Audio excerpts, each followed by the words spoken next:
कांग्रेस के नेताओं की आदत है कि वो मोदी सरकार के हर फैसले का विरोध करते हैं, लेकिन कांग्रेस हर बार बैकफुट पर आ जाती है।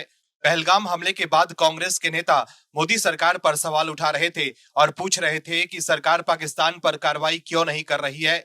वहीं कांग्रेस के नेता और कर्नाटक के सीएम सिद्धारमैया ये कह रहे थे कि पाकिस्तान से युद्ध नहीं होना चाहिए। वहीं जब भारत ने पाकिस्तान पर कार्रवाई की तो कांग्रेस के नेताओं ने सेना को श्रेय दिया, जो कि अच्छी बात है।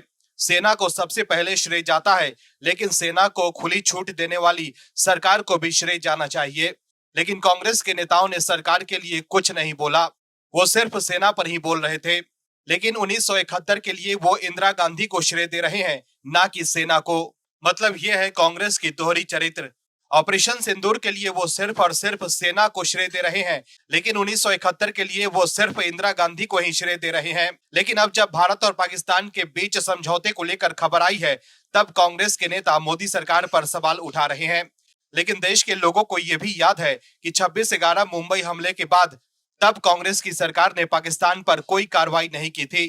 तब सेना कार्रवाई करने के लिए तैयार थी, लेकिन कांग्रेस की सरकार ने कुछ नहीं किया।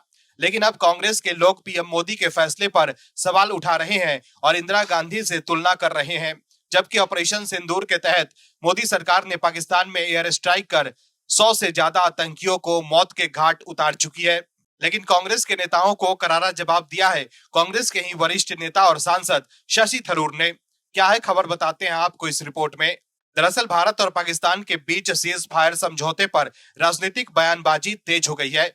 कांग्रेस पूर्व प्रधानमंत्री इंदिरा गांधी के 1971 के नेतृत्व को उभारते हुए मोदी सरकार के युद्ध नीति की आलोचना कर रही है।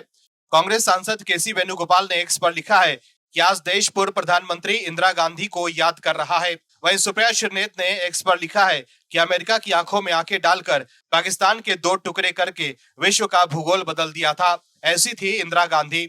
वहीं एक दूसरे पोस्ट में सुप्रिया श्रीनेत ने एक्स पर लिखा है कि 1971 जब पाकिस्तान ने भारत के सामने घुटने टेक दिए थे। ऐसे में सवाल है कि क्या सुप्रिया श्रीनेत को शक है कि इस बार पाकिस्तान घुटने पर नहीं आया है। भारतीय सेना इस बार भी पाकिस्तान के कई एयरबेस को तबाह कर दिए हैं। पाकिस्तान में 100 से ज्यादा आतंकियों को मारा है, जबकि पाकिस्तान भारत में एक भी ड्रोन या मिसाइल नहीं गिरा पाया। लेकिन फिर भी कांग्रेस गंदी राजनीति कर रही है और 1971 को याद कर रही है। और इस बार 2025 में भारतीय सेना ने पाकिस्तान के साथ जो किया है उसे कम करके दिखाना क्या सेना का अपमान नहीं है। वहीं कांग्रेस महासचिव और संचार प्रभारी जयराम रमेश ने एक्स पर लिखा है कि ये प्रधानमंत्री इंदिरा गांधी द्वारा 12 दिसंबर 1971 को राष्ट्रपति निक्सन को लिखा गया ऐतिहासिक पत्र है।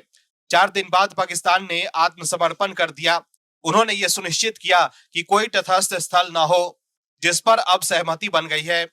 वहीं कांग्रेस के नेताओं के बयानबाजी के बीच कांग्रेस सांसद शशि थरूर ने स्पष्ट किया है कि 1971 और 2025 की परिस्थितियां पूरी तरह से अलग है और वर्तमान में भारत के लिए शांति और स्थिरता प्राथमिक लक्ष्य होने चाहिए। शशि थरूर ने कहा है कि भारत ने इस बार आतंकियों को सबक सिखाने के लिए कार्रवाई की थी, जिसे अब पूरा किया जा चुका है। थरूर ने कहा कि यह ऐसा युद्ध नहीं था जिसे हम जारी रखना चाहते थे। हमने आतंकियों को जवाब दे दिया और ये अब खत्म होना चाहिए। उनके मुताबिक भारत को अपनी आर्थिक प्रगति और नागरिकों की सुरक्षा पर ध्यान देना चाहिए, न कि लंबे समय तक युद्ध में फंसाना। भारत और पाकिस्तान के बीच बनी सहमति पर कांग्रेस सांसद शशि थरूर ने न्यूज एजेंसी एएनआई से कहा है कि हम उस स्थिति में पहुंच गए थे जहां तनाव बेवजह बेकाबू हो रहा था। हमारे लिए शांति जरूरी है। ये सच है कि 1971 के हालात 2025 के हालात नहीं है।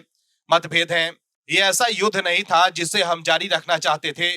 हम बस आतंकवादियों को सबक सिखाना चाहते थे और वो सबक सिखाया जा चुका है। मुझे यकीन है कि सरकार पहलगाम की भयावहता को अंजाम देने वाले खास लोगों की पहचान करने और उन्हें पकड़ने की कोशिश जारी रखेगी। तो देखा आपने कैसे शशि थरूर ने कांग्रेस के नेताओं को बता दिया है कि 1971 और 2025 की परिस्थितियां पूरी तरह से अलग हैं।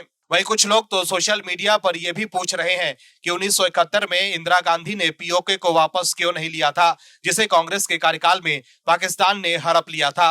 Bureau report, OMH news. आप दर्शकों से विनम्र निवेदन है कि चैनल को सब्सक्राइब जरूर करें